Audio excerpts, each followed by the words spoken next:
اللہ الرحمن الرحیم نحمده ونصلی ونسلم علی رسوله الکریم اما بعد. محترم و مکرم سامعین و ناظرین، السلام علیکم ورحمۃ اللہ وبرکاتہ. ناظرین، بعض حضرات مسئلہ پوچھتے ہیں کہ کوئی شخص سواری سے حج کر سکتا ہے، اس کے پاس اتنا انتظام ہو کہ وہ سواری سے حج کر سکتا ہے، پھر بھی وہ پیدل حج کرتا ہے، تو کیا اس کا یہ پیدل حج کرنا جائز ہے؟ وہ پیدل حج کر سکتا ہے؟ تو دیکھیے، اس کا جواب یہ ہے کہ کوئی شخص سواری سے حج کر سکتا ہے پھر بھی وہ پیدل حج کرتا ہے تو اس کا یہ حج کرنا جائز ہے، وہ کر سکتا ہے. لیکن اس میں اس بات کا بھی خیال رہے کہ پیدل حج کرنے سے مقصود شہرت یعنی دکھلاوا اور ریا نہ ہو، یہ مقصود ہے.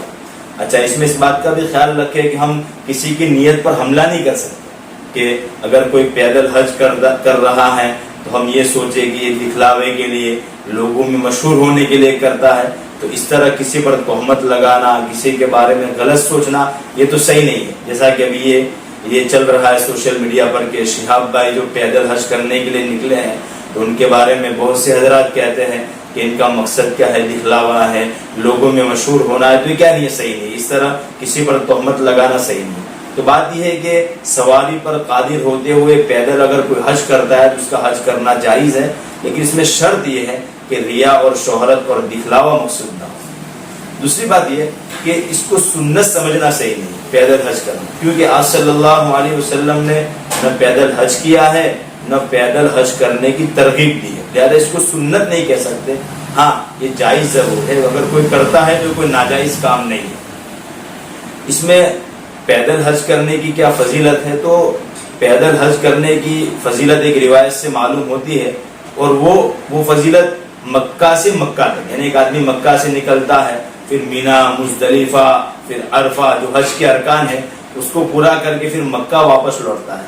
تو یہ جو سفر پیدل ہو اس کی فضیلت حدیث سے ثابت ہے. حدیث میں ہے، حضرت ابن عباس رضی اللہ تعالیٰ عنہما جب سخت بیمار ہوئے تو انہوں نے اپنے اولاد کو جمع فرمایا اور یہ کہا کہ پیدل حج کرنا. میں نے حضور صلی اللہ علیہ وسلم کو فرماتے ہوئے سنا ہے کہ جو مکہ سے مکہ تک، یعنی مکہ سے نکلے، مینا، مزدلفہ، عرفہ، جو ارکان پورے کر کے مکہ واپس آ گئے، تو اس کے لیے میں نے حضور صلی اللہ علیہ وسلم کو فرماتے ہوئے سنا ہے کہ اس کو ہر قدم پر 700 نیکیاں ملے گی. اور پھر آپ نے آگے فرمایا کہ وہ نیکی بھی حرم کی نیکی.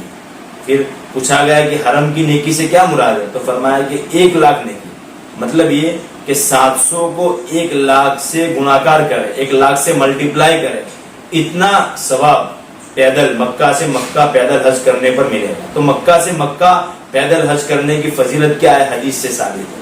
لیکن یہ کہ اپنے علاقے سے کوئی حج کرنے کے لیے جاتا ہے پیدل، تو یہ جائز ہے، لیکن اس کو سنت سمجھنا یہ کیا نہیں ہے، صحیح نہیں ہے. دوسری بات، چونکہ یہ مسئلہ اس لیے بیان کرنا پڑا کہ ابھی یہ جو موقع ہے کہ شہاب بھائی پیدل حج کر رہے ہیں اور لوگ اس معاملے میں پوچھ رہے ہیں، تو اس میں ایک دو باتوں کی اور بھی وضاحت کرنی ہے. وہ یہ ہے کہ وہ جب شہاب بھائی کسی جگہ پہنچتے ہیں تو ان کے لیے استقبال کا اچھا انتظام ہوتا ہے.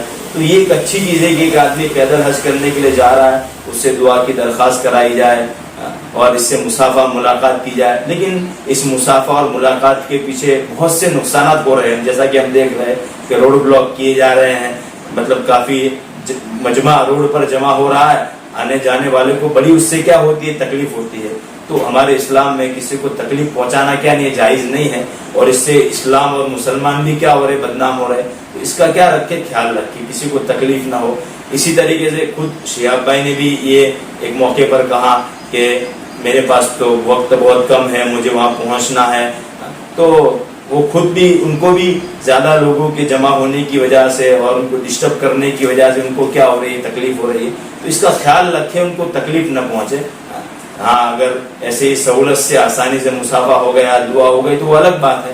لیکن مستقل اس طرح جمع ہونا، پھر اس کی وجہ سے وہاں انتظامیہ کو بھی اور حکومت کے افسروں کو بھی اس سے کیا ہو رہی ہے، تکلیف ہو رہی ہے، پریشانی ہو رہی ہے کہ بھئی مجمع جمع ہو رہا ہے جس کی وجہ سے لوگوں کو تکلیف پہنچ رہی ہے. تو یہ سب نہیں ہونا چاہیے. اگر ان سب سے بچتے ہوئے اگر آسانی سے اگر کوئی مصافحہ کر لے، دعا کروا لے، تو پھر اس میں کوئی حرج نہیں ہے. السلام علیکم ورحمۃ اللہ.